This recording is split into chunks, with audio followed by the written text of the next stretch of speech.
Alléluia. C'est pourquoi la Bible nous recommande, soyez remplis du Saint-Esprit. Ne vous enivrez pas du vin, mais soyez remplis du Saint-Esprit. Soyez remplis du Saint-Esprit. Être rempli du Saint-Esprit, ce n'est pas seulement quand vous venez à l'église. Être rempli du Saint-Esprit, c'est en tout moment, en tout lieu. Tu dois être rempli du Saint-Esprit. Alléluia. Le Saint-Esprit te permet de faire la différence entre le bien et le mal. Il y a des choses qui dépassent notre intelligence. Il y a des choses qui dépassent notre connaissance. Mais par la connaissance de Dieu, tu sauras faire la distinction. Alléluia. C'est pourquoi il faut être rempli du Saint-Esprit. Alors, les Juifs ont choisi Barabbas. Ils ont choisi, comme Jean 10 le dit, ils ont choisi les voleurs qui dérobent, qui égorgent et qui tuent. Et ils ont laissé tomber celui qui est venu sauver et pour donner la vie et la vie en abondance. Ils l'ont rejeté. Alléluia. Dans nos habitudes, des fois on les fait. Alléluia. Soyez remplis du Saint-Esprit.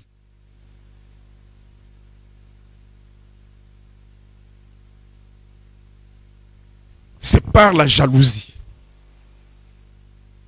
des principaux sacrificateurs qu'ils ont poussé le peuple juif.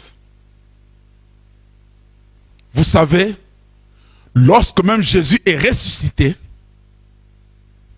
parce qu'ils ont demandé qu'il y ait une garde montée à la tombe. Alléluia. Mais la garde a vu quelque chose d'exceptionnel. Ils ont vu quelque chose, la puissance de Dieu qui les a projetés et que Jésus est monté. Il est ressuscité. Alléluia. Quand ils sont allés dire à ces commanditaires que voilà ce que nous avons vu, ils ont corrompu. Alléluia. Au lieu d'accepter, ils ont corrompu la garde pour leur dire, taisez-vous, ne dites rien. Vous comprenez? C'était par la jalousie. Personne ne s'est repenti. Parmi les principaux sacrificateurs. Alléluia.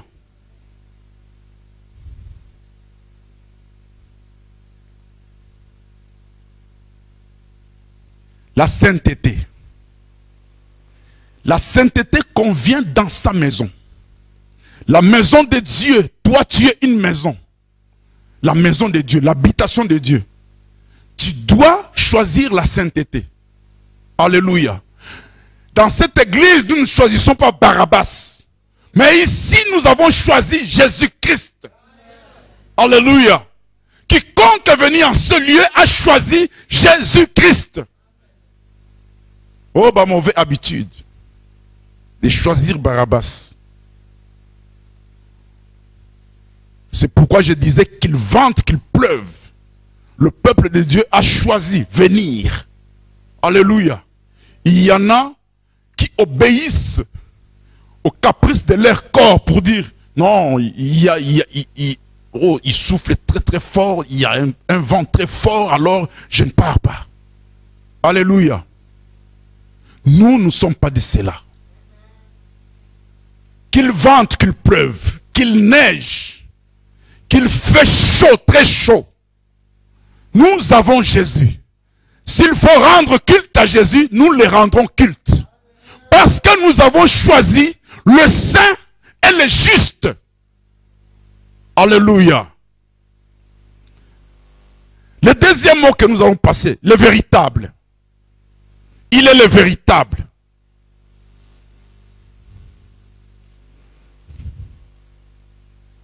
Le véritable, dans 1 Jean 5, 19, 21,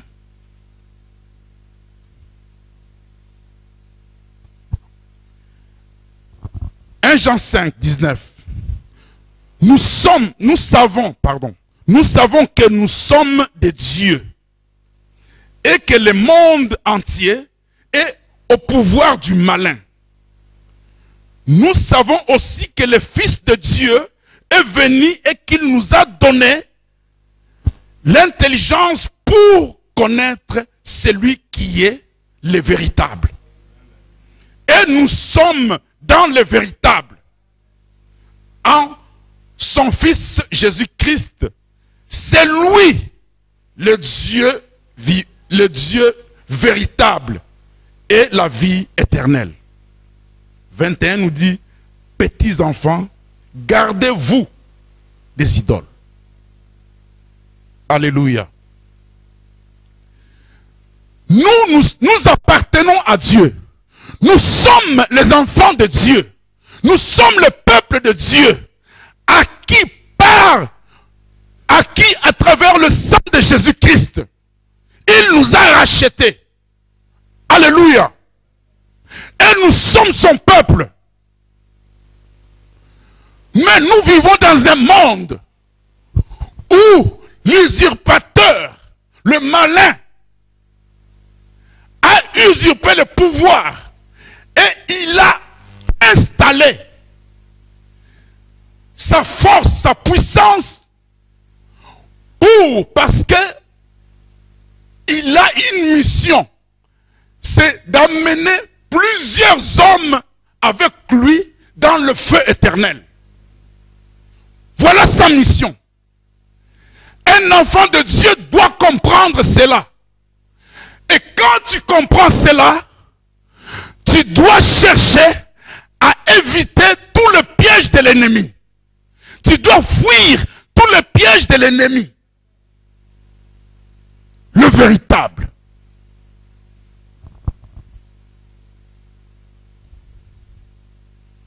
La Bible nous dit que Jésus nous a donné de l'intelligence.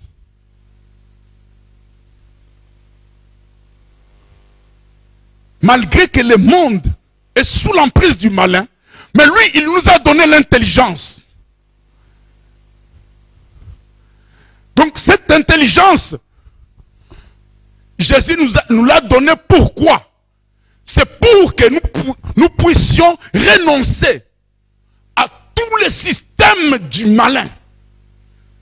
Alléluia. Renoncer et dénoncer.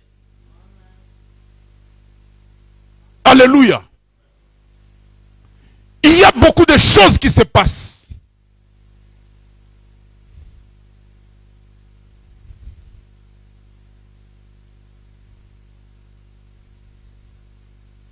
Les Français disent ceci.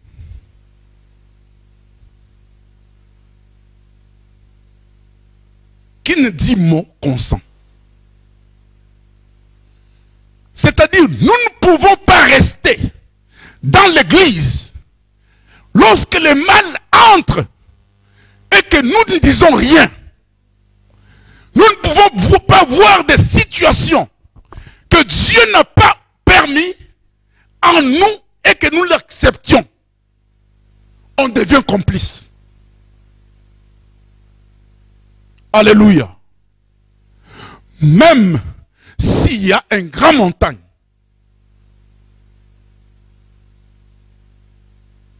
même des grandes montagnes devant toi, une grande mer, tu dois savoir que l'infatigable, l'incomparable, l'irrédoutable, c'est lui que nous avons accepté.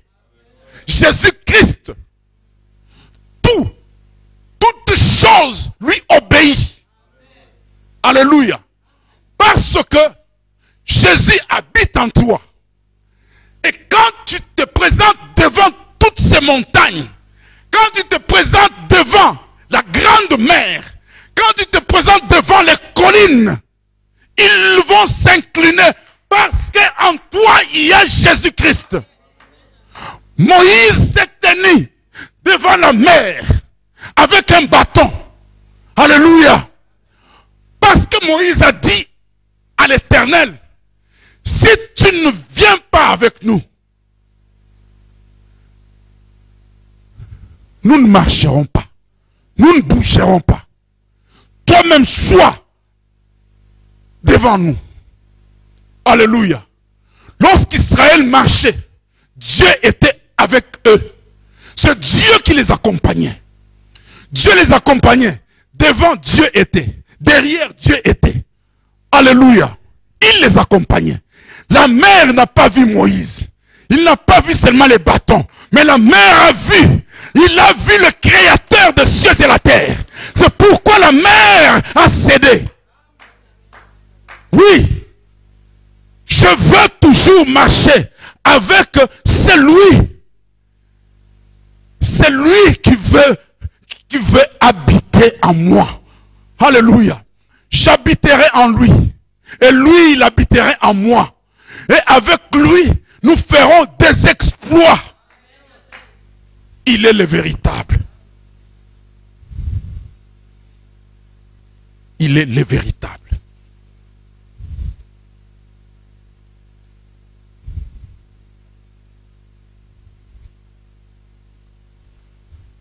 C'est lui qui a les clés de David.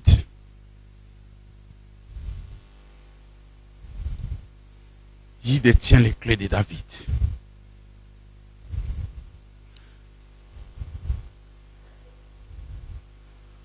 Apocalypse 1, 18 nous dit: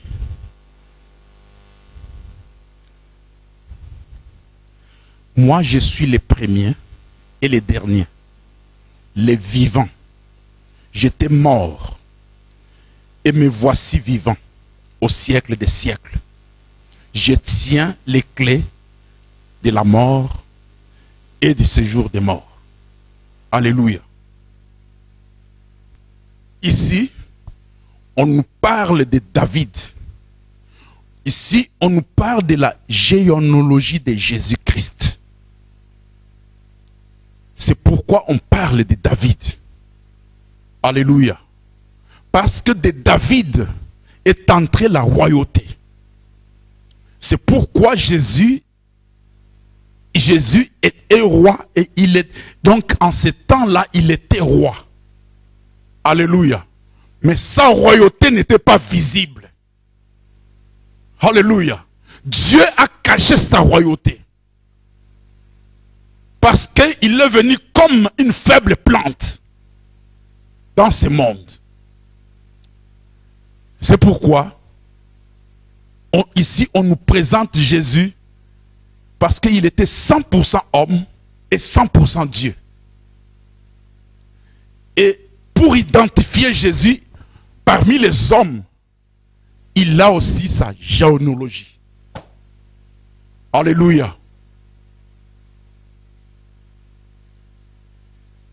Il est de la descendance de David. C'est ce qui présente Jésus-Christ.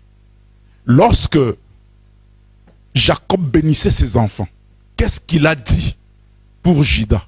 Il a dit: le bâton de commandement ne s'éloignera pas. Là, je suis dans Genèse 49. Le bâton de commandement ne s'éloignera pas de Judas. Jusqu'à la venue de Shiloh. Alléluia. On nous présente Jésus. Alors nous prenons le verset 8. Le verset 8 nous dit: je connais tes œuvres. Voici, j'ai devant toi voici, j'ai mis devant toi une porte ouverte que nul ne peut fermer. Parce que tu as peu de puissance, que tu as gardé ma parole. Et que tu n'as pas renié mon nom. Alléluia. Dieu voyait là où l'église de Philadelphie était. Il y avait une puissance du ténèbre qui régnait en ce lieu. Mais malgré, ils n'ont pas renier le nom de Christ Jésus. Bien-aimé, malgré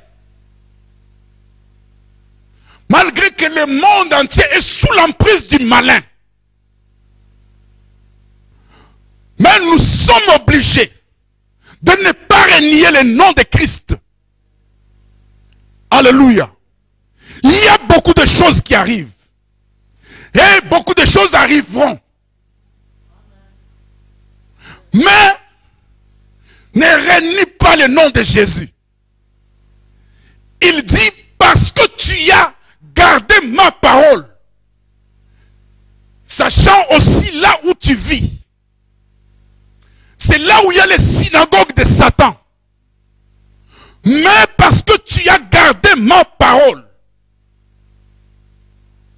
J'ai dit, on garde la parole, c'est lorsqu'on a la foi. Alléluia. Parce que tu peux connaître une parole, mais tu n'as pas la foi. Alléluia. Tu sais que Dieu nous a dit, voici les miracles qui accompagneront ceux qui auront cru à mon nom. Qu'est-ce que tu fais lorsque les démons se présentent devant toi? Tu trembles ou bien tu les chasses? Qu'est-ce que tu fais lorsque il y a un cas de malade dans ta maison? Tu trembles ou bien tu imposes la main au malade pour être guéri. Alléluia. Tu as le pouvoir. Mais c'est à toi d'utiliser ce pouvoir. Alléluia. L'église de Dieu. Tu as le pouvoir. Ne panique pas, ne tremble pas. J'ai dit, il y a beaucoup de choses qui arriveront.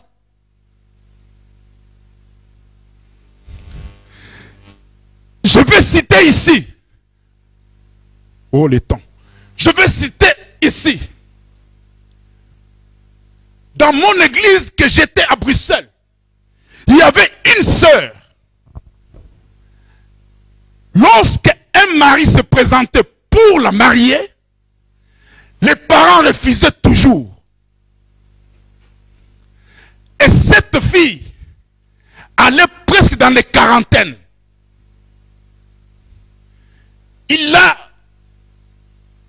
Quelqu'un l'a demandé la main. Mais en allant chez ses parents, ils disent non. Nous ne t'acceptons pas parce que tu es Mukongo. Nous sommes des Basakata. Nous n'acceptons pas. Alléluia. Et cela est tombé jusque à nous, les anciens de l'église. Alléluia. On s'est réunis. Bien-aimés, ces jours-là, l'esprit m'a poussé. C'était la colère de l'esprit. Et tous les anciens qui étaient là, ils parlaient. Vous voyez, ils sont entrés dans des versets de la Bible. Et non, les mariages sont très comme les parents refusent, donc on ne peut pas accepter tout ça. Ils ont parlé, ils ont parlé. Là, la colère me montait.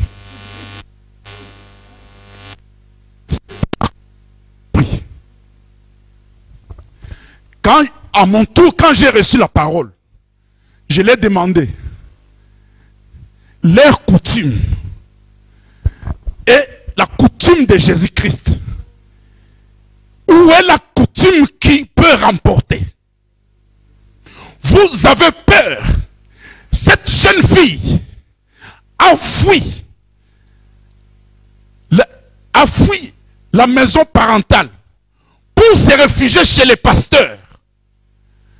Alors, il y a des choses pareilles qui arrivent, vous voulez accepter. Vous acceptez quoi? Vous ne voyez pas qu'elle est en train de vieillir?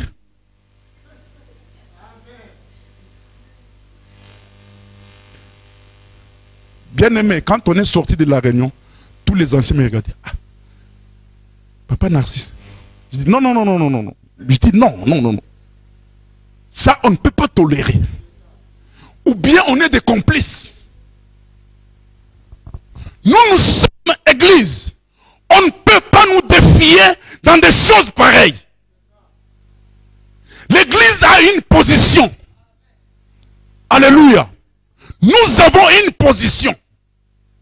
Nous savons distinguer le bien et le mal. J'ai dit, pour moi, elle va se marier. Et cette fille s'est mariée. À l'église. On est allé chez leurs parents. Ils ont refusé, ils étaient catégoriques. Nous avons dit, et leur maman me disait, yo papa Narcisse, yo. Moi je dis, bon, bolinga te bisoto ko kangalibala. J'ai dit au pasteur, il faut vraiment les bénir. J'ai demandé à la fille, est-ce que tu veux le mariage? Oui, je veux. Ah ben alors, allez, bénissons les mariages. Les jours du mariage, les parents ne sont pas venus. Alléluia. Vous comprenez quelque chose? Une fille qui a presque dans des quarantaines, vous l'empêchez de marier? Moi, je sais que tout parent sera content s'il voit sa fille se marier. Alléluia. Amen. Comment à 4 reprises vous refusez? Vous les parents, vous refusez. L'église. Il ne faut pas accepter l'inacceptable. Nous devons accepter ce que Dieu a dit. C'est ce que nous acceptons. Pas ce que les hommes ont dit.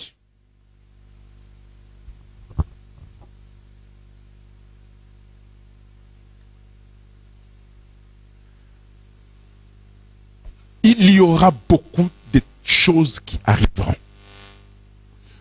On vous arrêtera. Bien-aimés, ils ont arrêté, ils ont lapidé Étienne. Parce qu'ils ont empêché Étienne d'aller évangéliser. Alors Étienne se leva pour évangéliser. On l'arrêta. Étienne fut lapidé. Il est mort. Mais les disciples, ayant reçu le Saint-Esprit, ils se sont levés, ils ont continué. Alléluia. C'est pourquoi cet évangile est arrivé jusqu'à nous. Parce que les disciples n'ont pas baissé les bras. Quand ils ont continué, ils ont pris Jacques. Ils l'ont décapité. Vous comprenez? Mais ils n'ont pas lâché. Ils ont continué. Alléluia. C'est pourquoi il faut être rempli du Saint-Esprit. Celui qui a le Saint-Esprit, il ne recule pas. Il a la foi. Ils ont continué. Malgré la persécution. Ils amena les derniers disciples de Jésus. Vous savez, Pierre est mort à Rome. Alléluia. Et le dernier disciple qui est resté, c'était Jean. C'est lui qui a reçu la révélation. L'Apocalypse que nous lisons. C'est lui qui a écrit. On l'a emmené sur l'île de Patmos. Là où il n'y avait pas de maison. Il n'y avait personne. Il avait comme amis les lézards, les crocodiles, les serpents. Tout ce que vous voulez dans le désert. Sur l'île de Patmos. dans sa souffrance, il est resté connecté avec le Saint-Esprit. C'est pourquoi il a reçu cette révélation. Ce livre, il l'a écrit sur l'île de Patmos. Il l'a écrit là, dans un lieu où il était tout seul, sans habitation. Alléluia. Il a reçu la révélation de Dieu. Il a écrit. Bien-aimé, moi je veux t'encourager. Ne recule pas. Celui qui a la foi ne recule pas. Celui qui a la foi n'abandonne pas. Celui qui a la foi demeure toujours avec le Seigneur. C'est par la foi que nous avons des victoires. C'est par la foi que nous avons des guérisons. C'est par la foi. La foi a des risques. La foi. Celui qui vit dans la foi. Il y a des risques. La femme en perte de sang. Elle a risqué sa vie. Parce que dans leur coutume, dans son état, elle ne pouvait pas entrer dans le milieu des hommes et aller toucher la robe de Jésus. Si elle avait tellement les regards sur les coutumes, elle n'allait pas faire cet acte. Elle n'allait pas poser cet acte. Parce que si on t'attrape, on va te lapider. Elle le savait. Mais elle a avancé jusqu'à aller toucher la robe de Jésus-Christ pour obtenir sa guérison. La foi. Alléluia. La foi. On a beaucoup perdu beaucoup de choses à cause de la foi. Si l'église aujourd'hui, on ne voit plus la gloire de Dieu, c'est parce qu'on accepte des choses inacceptables. Or, à tout moment. Alléluia. C'est ça une église. La foi. Sans la foi, personne ne peut plaire à Dieu.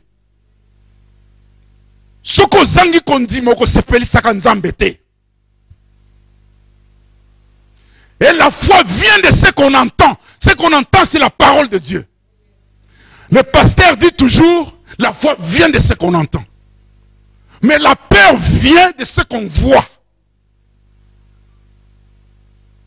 Et nous sommes appelés à vivre dans la foi, non par la vue. Alléluia. Je bénis le Seigneur. Que Dieu soit loué.